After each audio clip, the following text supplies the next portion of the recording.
എടോ ചെറിയാനെ, എന്തോ മലയാളത്തിൽ ഒരു പഴമൊഴിയുണ്ട്. എന്നതാ? എല്ലാവരെയും കുറച്ചു കാലത്തേക്കും കുറച്ചുപേരെ എല്ലാ കാലത്തേക്കും അല്ലാതെ എല്ലാവരെയും എല്ലാ കാലത്തേക്കും പറ്റിക്കാൻ പറ്റുകയില്ല. ആ എടാ ചെറിയാനെ, എന്തോ? ഞാൻ ഇന്ന് മുതൽ ഒരു തീരുമാനമെടുത്തു. എന്നതാ? ഞാൻ ഇനി ഇവനെ രാമ എന്ന് വിളിക്കത്തില്ല. പിന്നെ എന്നാ വിളിക്കും? രമേന്ന് വിളിക്കും.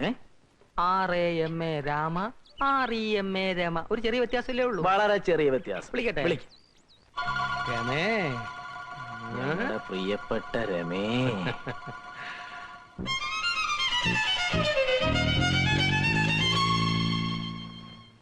പിഷാരടി, ഞാനാണ് പറഞ്ഞതെന്ന് പറയല്ലേ. അയ്യര് വെറുതെ ഇരി. ഇത്രയും ദിവസം ഒരു 3rd ക്ലാസ് ബ്രോക്കറെ പോലെ എന്നെ കൊണ്ട് വാതില് പൂട്ടിച്ച് അകത്തിരുന്ന് സൂചിച്ചിട്ട് രണ്ടിനെയും വറുത്തെടുക്കും ഞാൻ. ഇവനെന്തിനാ രാവിലെ ഇരുന്ന് മൂങ്ങുന്നത്? അവനോ? ഏതവൻ? രാമൻ. എടാ ചെറിയാനെ, എന്തോ? നിനക്കൊരു കഷ്ണം കേക്ക് കിട്ടിയാ നീ എന്ത് ചെയ്യും? നമ്മൾ 3 പേരും കൂടെ കഴിയും. പിന്നെന്താ അവനൊരു കഷ്ണം കേക്ക് കിട്ടിയപ്പോ നമ്മൾ ഒറ്റപ്പെടുത്തുന്നത്? കേക്കല്ല, കോപ്പ്. തന്റെ മനസ്സിലിരിക്കുന്ന എന്താന്ന് വെച്ചാ പറ പിഷാരടി. മനുഷ്യന് വേറെ ജോലിയുണ്ട്. നമ്മൾ 3 പേരും കൂടി ചേർന്നാണല്ലോ രാമൻ ഇവിടെ ജോലിക്ക് നിർത്തിയത്. ഞങ്ങൾക്ക് വേണ്ടിയാണല്ലോ നീ അവനെ മുറി കിടത്തി കഷ്ടപ്പെടുന്നത്. ഇന്ന് മുതൽ നീ കഷ്ടപ്പെടണ്ട. അവൻ ഞങ്ങളുടെ രണ്ടുപേരെ നടുക്കിടന്ന് സുഖമായിട്ട് ഉറങ്ങിക്കോളൂ. അല്ല, അവൻ എന്റെ മുറി കിടക്കുന്നോണ്ട് എനിക്ക് യാതൊരു വിഷമവും ഇല്ല. ഞങ്ങൾക്ക് വിഷമമുണ്ട്. എന്നാ ഇന്ന് മുതൽ അവനെ പിടിച്ച് നിങ്ങളുടെ കൂടെ കിടത്തിക്കോ.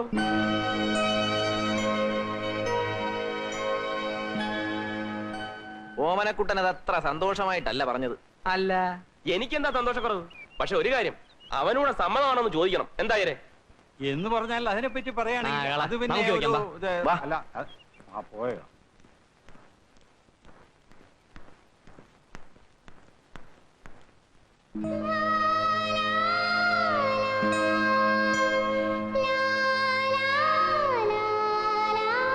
അയ്യോ പെണ്ണ്. അതെ പെണ്ണ്. നീ ഇപ്പോഴാണോ അറിയുന്നത്? അതെ, ഇത്രയും ദിവസം എന്റെ മുറി കിടന്നിട്ട് ഞാൻ പോലും അറിഞ്ഞില്ലല്ലോ. ഞാൻ എന്തൊരു മണ്ടനാ. ഓമനക്കുട്ട തമാശകളാ, കാര്യം പറ.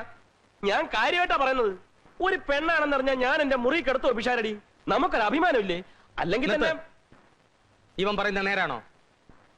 ഇവൻ നിന്നെ പെണ്ണായിട്ട് ആദ്യം കാണുകയാണോ?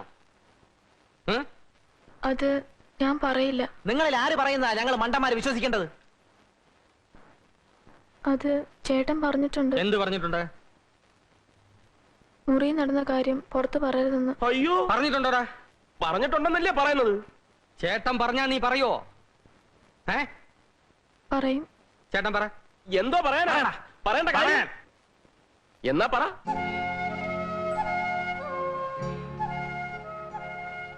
പിശാടി ചേട്ടൻ നേരത്തെ ഞങ്ങളുടെ മുറി പൂട്ടത്തില്ലേ? രാത്രി മുഴുവൻ ഞങ്ങൾ സംസാരിച്ചോണ്ടിരിക്കും. എന്തുവായി സംസാരിക്കുന്നേ? ഇറാഖിലെ പ്രശ്നോ? ചേട്ടൻ ഒരുപാട് തമാശ പറയും, കഥകൾ പറഞ്ഞു തരും. ചേട്ടൻ വരുമ്പോ മുല്ലപ്പൂ കൊണ്ടുവരും, തലയിൽ ചൂടിത്തരും, പൊട്ടുകുത്തും. ചേട്ടൻ നന്നായി മൃദംഗം വായിക്കറിയോ? പൂവും പൊട്ടുമൊക്കെ പോട്ടെ, ഇവൻ നിന്റെ ശരീരത്തിൽ തൊട്ടിട്ടുണ്ടോ? ഒരു പ്രാവശ്യം മാത്രം എന്നെ കെട്ടിപ്പിടിച്ചു. മുല്ലപ്പൂ വെച്ചെന്നപ്പോഴല്ലേ? കള്ളം. നിങ്ങൾക്കിത് കേട്ടു നിൽക്കാൻ ഭ്രാന്തുണ്ടോ? ഇതിന് തലയ്ക്ക് സ്ഥിരമില്ല. തലയ്ക്ക് സ്ഥിരമില്ലാത്തതേ ആ കുട്ടിക്കല്ല, നിങ്ങൾക്കാണ്. ഞാൻ എന്റെ കണ്ണുകൊണ്ട് കേട്ടാണ് ആ കുട്ടിയെ മുന്നിലിരുത്തി നിങ്ങൾ മൃദംഗം വായിക്കുന്നത്. അയ്യര് പോകത്ത്. ഞാൻ വെറും കൊച്ചാണെന്നൊന്നുമല്ല. നിങ്ങൾ പുറമെ ഇറങ്ങിപ്പോവാൻ. ഇത് എന്റെ വീടാണ്. എന്റെ വീട്ടിൽ വെച്ചൊരു പെണ്ണിനെ വിഷമിപ്പിക്കുന്നതാണ് എനിക്ക് ബുദ്ധിമുട്ടുണ്ട്. നിങ്ങളെ വീടാണെങ്കിൽ വാടായിരുന്നോ? ഞങ്ങൾ എന്ത് വാടക? വാടക കാര്യമൊന്നും പറയണ്ട. കുറെ കാലമേ ഞാൻ അനുഭവിച്ചോണ്ടിരിക്കുക. വേണ്ട, നിങ്ങൾ നല്ല സ്നേഹത്തിൽ കഴിയണം. ഞാൻ കാരണം നിങ്ങൾ വഴക്കിടണ്ട. ഞാൻ പൊയ്ക്കോളാം.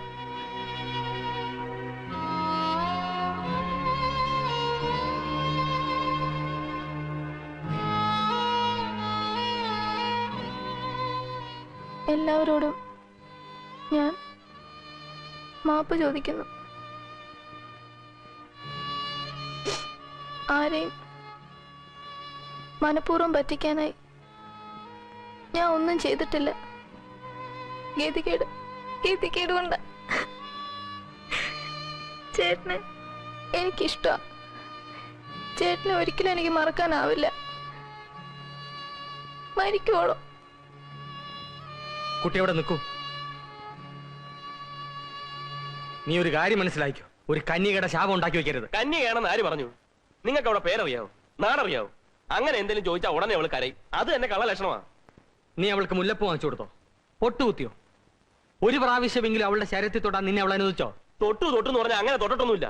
ദാ ഇങ്ങനെ പിടിച്ചു, അപ്പോഴേക്കും കരഞ്ഞു. ആയിക്കോട്ടെ, പക്ഷെ നീ അവൾക്ക് ആശ കൊടുത്തിരിക്കുക. ഓമനക്കുട്ടാ, ഞാനാ പറയുന്നത്, ഒരു കന്യകയുടെ ശാപം ഉണ്ടായാൽ നീ നിന്റെ തലമുറയിൽ നശിച്ചു പോവും.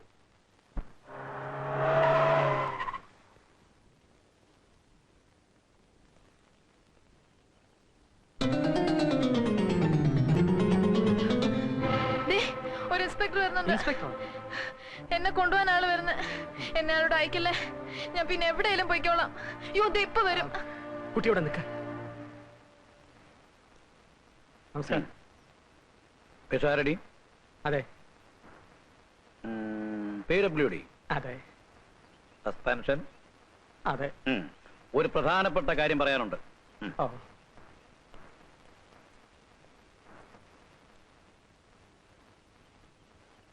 സാറ് പറയുന്ന പോലെ ഇങ്ങനെ ഒരു ആൺവേഷം കെട്ടിയ പെൺകുട്ടിയെ പറ്റി എനിക്കറിയില്ല.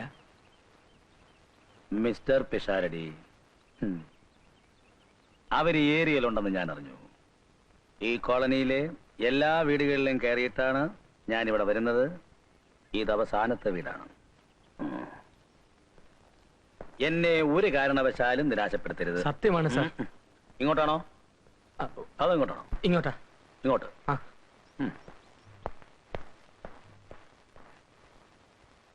പറയുന്നത് പ്രത്യേകം ശ്രദ്ധിച്ചു കേൾക്കണം. പണവും പ്രതാപവുമുള്ള ഒരു കുടുംബത്തിലെ പെൺകുട്ടിയാണ് അവൾ. She is missing. അതാണ് ആദ്യത്തെ കേസ്. അതിന് ഞാൻ എന്ത് ചെയ്യാനാ സാർ? നിങ്ങൾക്ക് ഏറ്റവും അടുപ്പമുള്ള ഒരു സുഹൃത്ത് ഏതോ സ്റ്റാർ ഹോട്ടലിലെ ബെയറാണെന്ന് കേട്ടു. അവളെ കിഡ്നാപ്പ് ചെയ്തു സ്വത്തിന് വേണ്ടി. അത് രണ്ടാമത്തെ കേസ്. ഇതിനൊക്കെ കൂട്ടുനിന്നു എന്നുള്ളത് മൂന്നാമത്തെ കേസ്. അത് നിങ്ങളുടെ പേരിൽ. പിഷാരടി കൈക്കൂലി വാങ്ങി പരിചയമുള്ള ആളാണെന്ന് കേട്ടിട്ടുണ്ട്. അവരെ പറ്റി എന്തെങ്കിലും ഇൻഫർമേഷൻ തന്നാൽ ഞാൻ 20,000 രൂപ തരാം. ആലോചിച്ചു പറഞ്ഞാൽ മതി. സാർ 1,00,000 രൂപ തരാമെന്ന് പറഞ്ഞാലും എനിക്ക് അറിഞ്ഞുകൂടാത്ത കാര്യങ്ങൾ ഞാൻ എങ്ങനെ പറയും സാർ? ശരി.